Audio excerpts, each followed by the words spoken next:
Okay, so today we will discuss method of image. So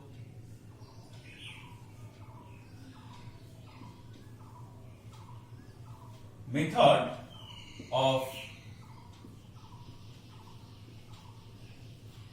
image. So this is our topic today. Now this method of image is based on first uniqueness theorem.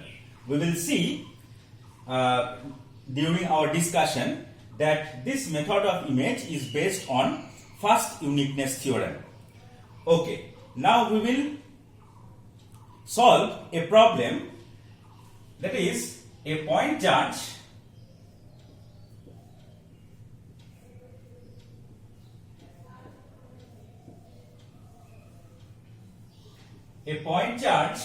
Q in front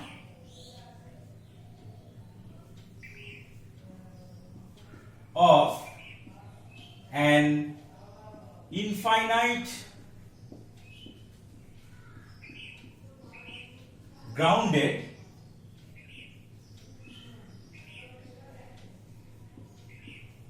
conducting plane.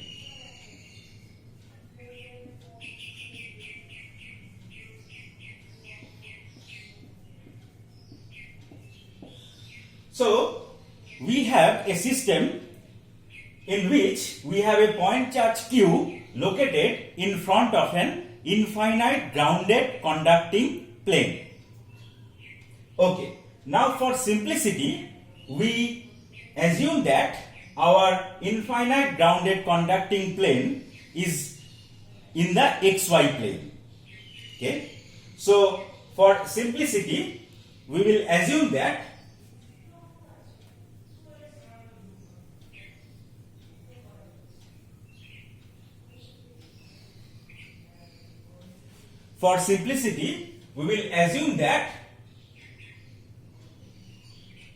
so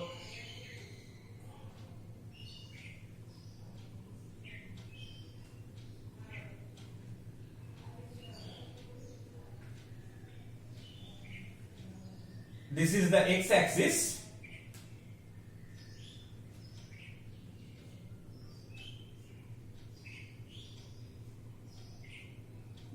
this is the x-axis, this is y-axis, this is z-axis.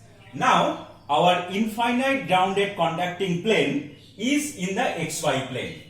So our plane is like this.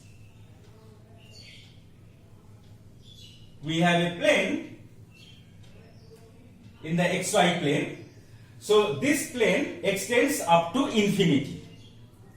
Okay, now this plane is also grounded. That means the potential on this plane V is equal to 0. So this is a conducting plane and infinitely extended and maintained at potential V equal to 0. Okay. Now we have a point charge Q here. We have a point charge Q here and coordinate of this point is 0, 0, D. That is, this is the origin. So this distance is D. So this distance is D. So coordinate of this point is 0, 0, D. So we have a point charge Q in front of an infinite grounded conducting plane, and our aim is to calculate the electrostatic potential above this plane, that is in the region above the XY plane. So our aim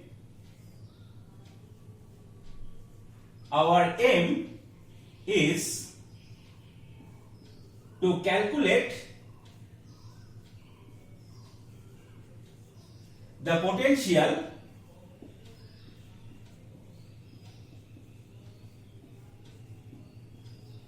that is the electrostatic potential above the plane.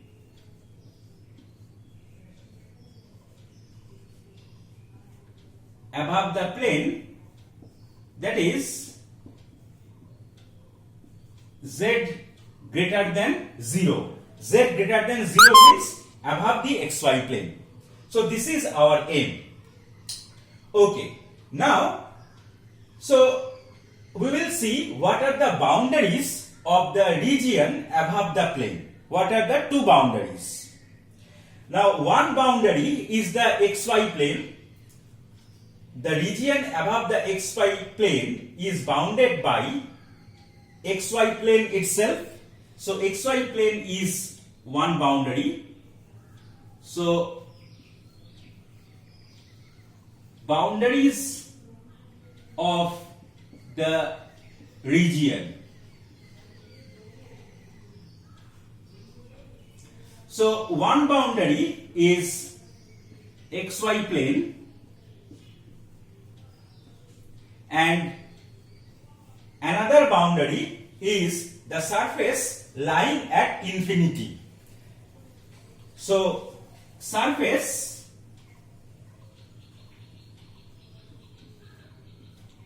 lying at infinity.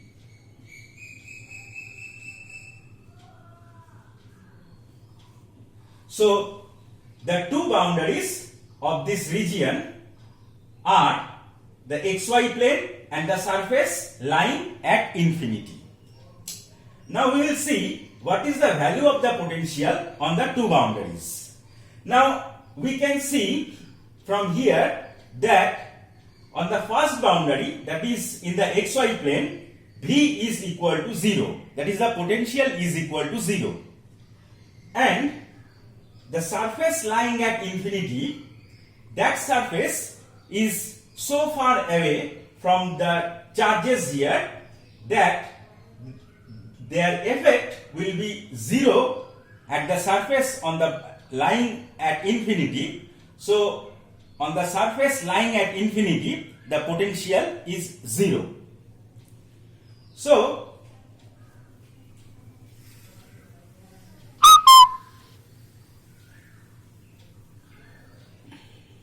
the boundary conditions, I will write the boundary conditions. 1, V equal to 0 in xy plane, that is at z equal to 0. Z equal to 0 is the equation of the xy plane. So in the xy plane, V is equal to 0. 2, V tends to 0 when x square plus y square plus z square is very, very greater than d square. That means this is a point xyz which is so far away that its distance from the origin is very, very greater than d. So if I take a point here, its coordinates are x, y, z. Now its distance from the origin is given by root over x square plus y square plus z square. So this condition means this point is very far away from the origin, and so on that surface where this condition is satisfied, V tends to 0. So these are the two boundary conditions. Okay, now we have got the two boundary conditions, and also we know the charge density here. That is, we have a point charge q at 0, 0 d and no charge anywhere, but this q will induce some charges in the conducting plane, and that induced charges we don't know. So it is difficult to find out the potential in this region by standard method, that is by solving Poisson's equation. That is, standard method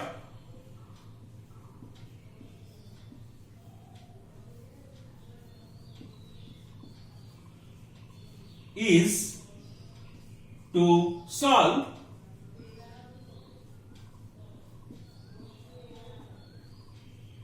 Poisson's equation del square V equal to minus rho by epsilon 0 with the two boundary conditions. With the two boundary conditions.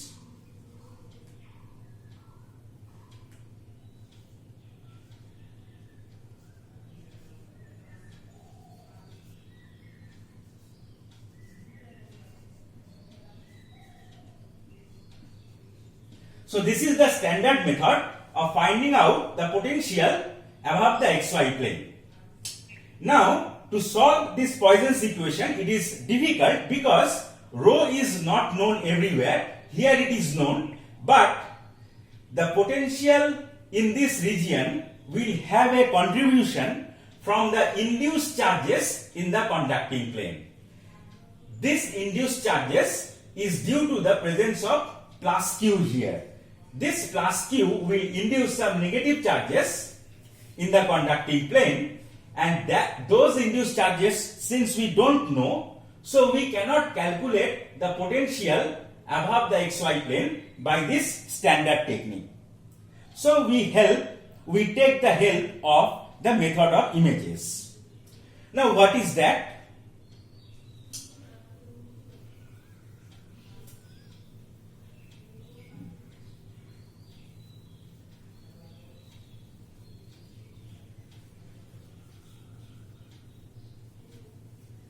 See, we assume that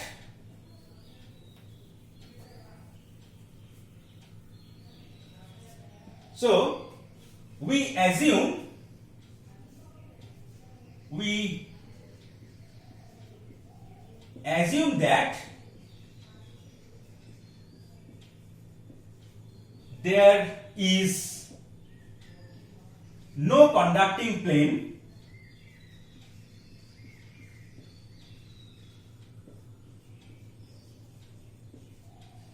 and instead there is a point charge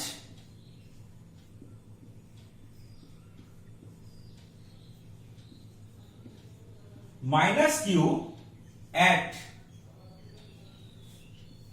0, 0, minus d. That means we assume that there is no conducting plane, and instead of the conducting plane there is a point charge minus q situated below the xy plane at the point 0, 0, minus d. So our figure is like this.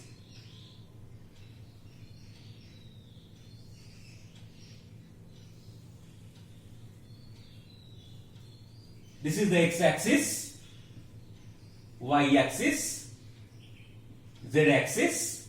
So here we have the point charge q. Coordinate of this point is 0, 0, d, and we assume that here we have no plane, no conducting plane, but instead we have here a charge minus q at 0, 0, minus d. So this is the image charge of this. So this is called the image charge.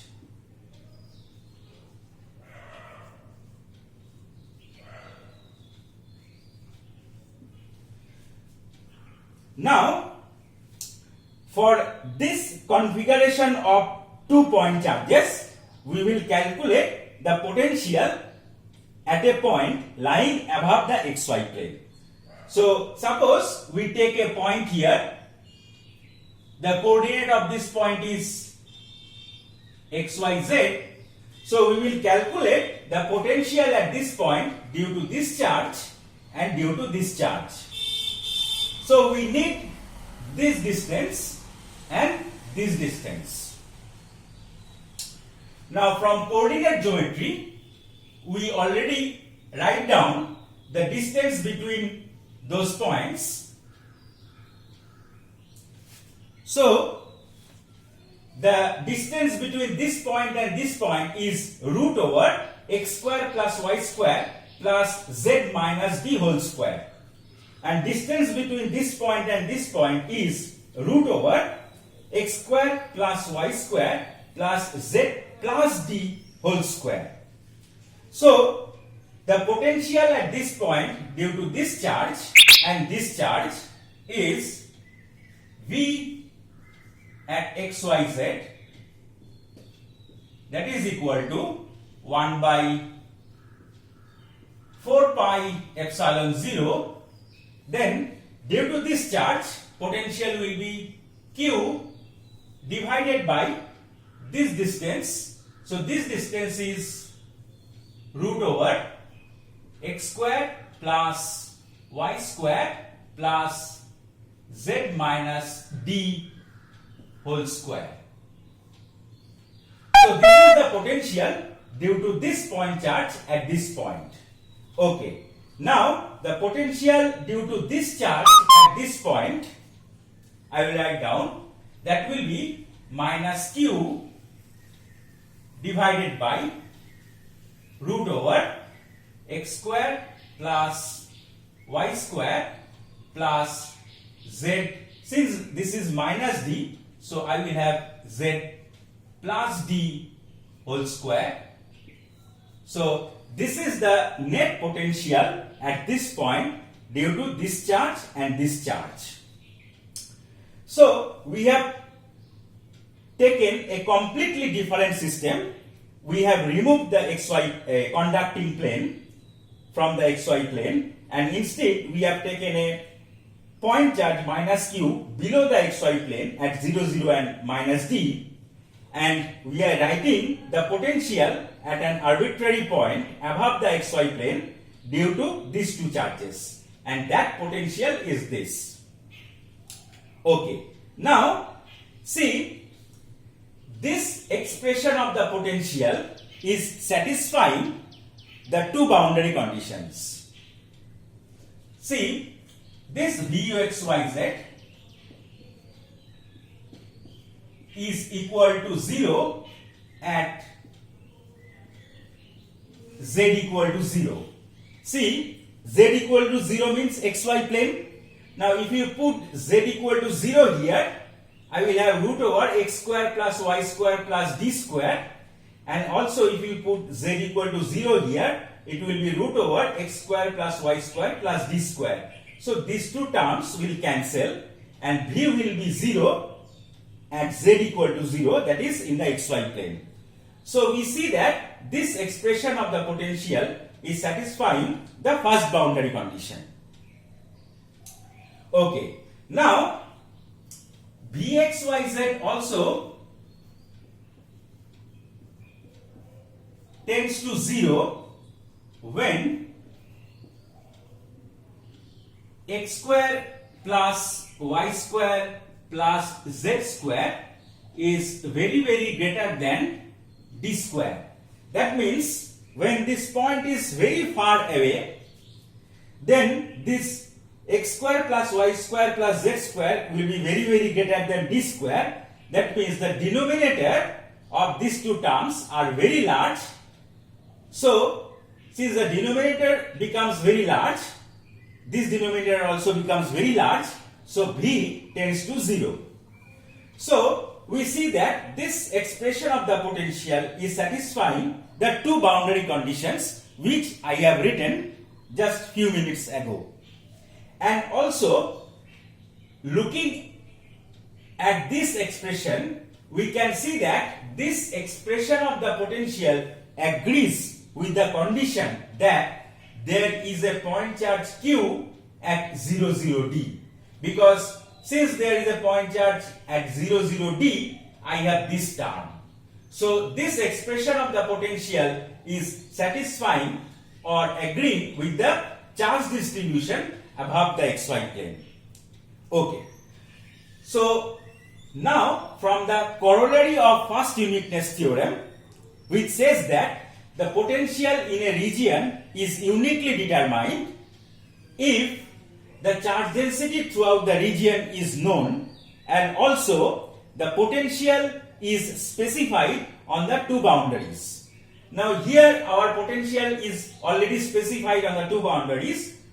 In the xy plane B is 0 and at the surface at infinity B is 0. So the boundary conditions are specified and charge density is also known. It is infinite at this point.